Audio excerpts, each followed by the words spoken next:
împlinit parțial sau total față de idealurile Revoluției.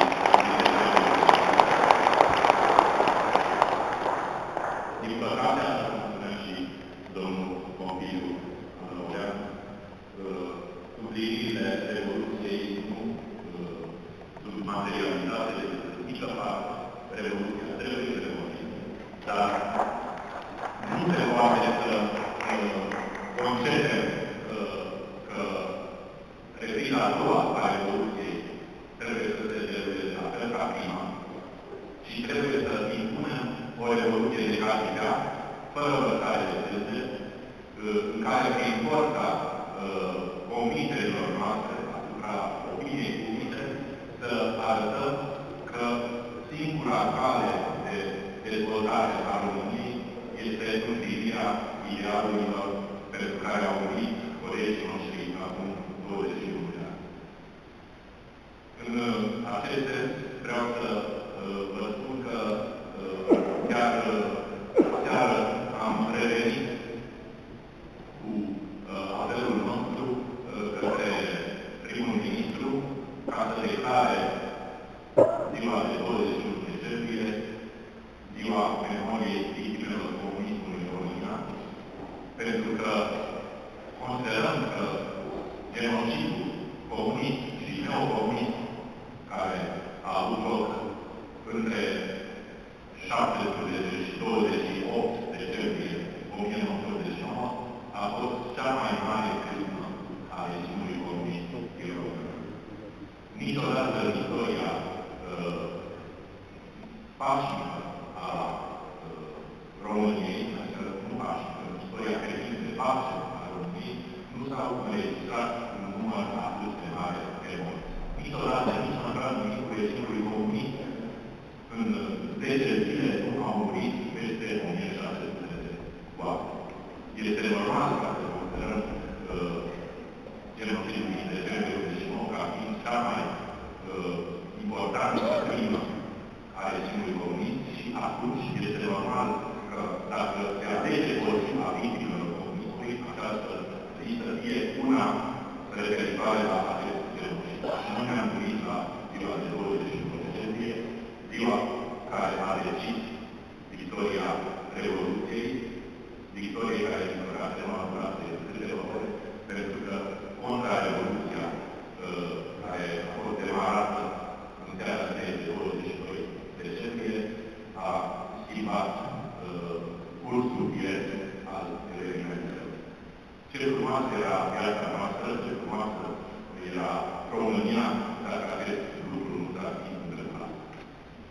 Îndemnul meu, rugămintea mea către dumneavoastră este să dați dovadă de aceeași determinare, de aceleași idealuri de care ați dat dovadă acum 25 de ani și să fiți uniți pentru a impune continuarea și împlinirea tuturor idealurilor Revoluției. Vă mulțumesc și nu în ultimul rând vreau să-mi exprim sprijinul meu și mulțumirile mele către domnul George Botin, cu care am realizat lucruri atât de importante. Vă mulțumesc!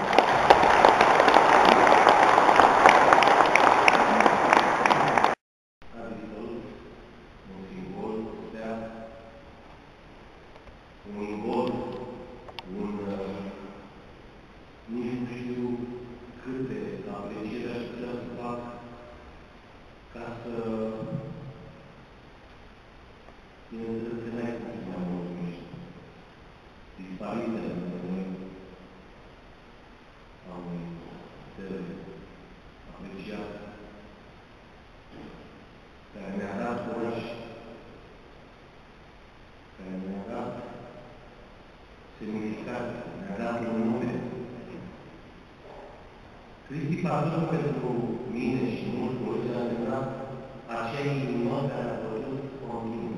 A pulsat în noi curaj, demnitate și respect prin acea colonială, prin acel cântec, prin acele cântece. De asta sunt și clar. Nu am altă ordine de idei, domnul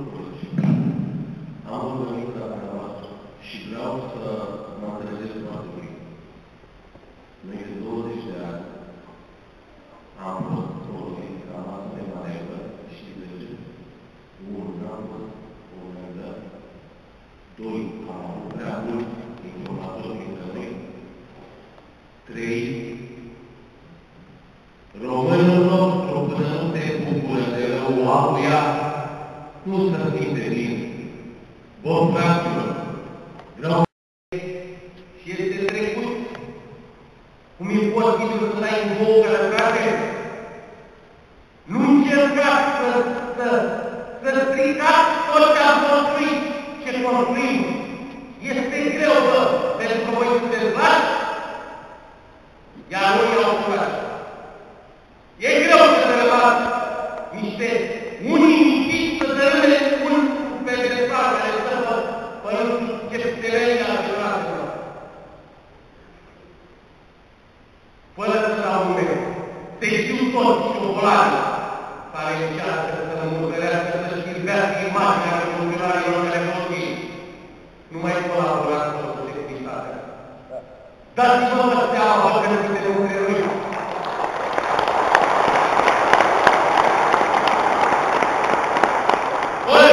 Renunțați la mâncerire, renunțați la agitate, renunțați la porcării. Vreau să avem între noi ceva ce n-a existat niciodată. M-am auzit peste tot că tovarășii v-a folosit cuvântul. Nu vreau să ajungați, nici nu vreau să ajung acolo. Și au început să folosit cuvintele. Lui se le acordrează. Nu-și potărele mișcarea națională. Dar mișcarea națională se face de el. Asta vrem să facem noi. Prea de mult lupt să văd și eu o mișcare de conjuncturală unică. Credeți-mă, am găsit 3 piloni. Sau 2.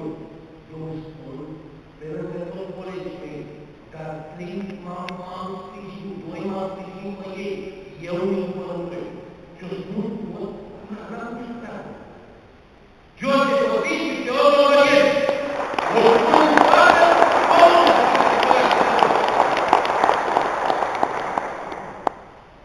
Domnilor colegi, fără dumneavoastră nu puteam să facem acele grele ale oameni. Fără dumneavoastră metrou. Fără asociația de ușurul. Îmi spun mulți părți de o sovietă funcționat. Zic, bă, hancapață.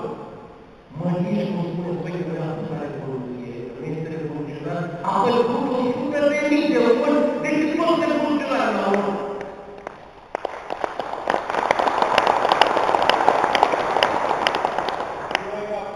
Mă întâlnesc cu multe stradă și zice, măsurile, cine e cum de secretar de stat? Nu boilor. Nu sunt cum de secretar de stat, și vă spun de ce. Este unul mai deștept ca mine. Ăla se numește George Copii.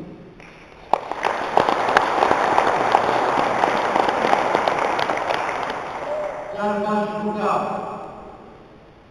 asociația mea. Și de fapt nu asociația, că mă doare asociația. Unii. Bă, nu încercați să mă trăiți imaginea lui George Copii. Că vă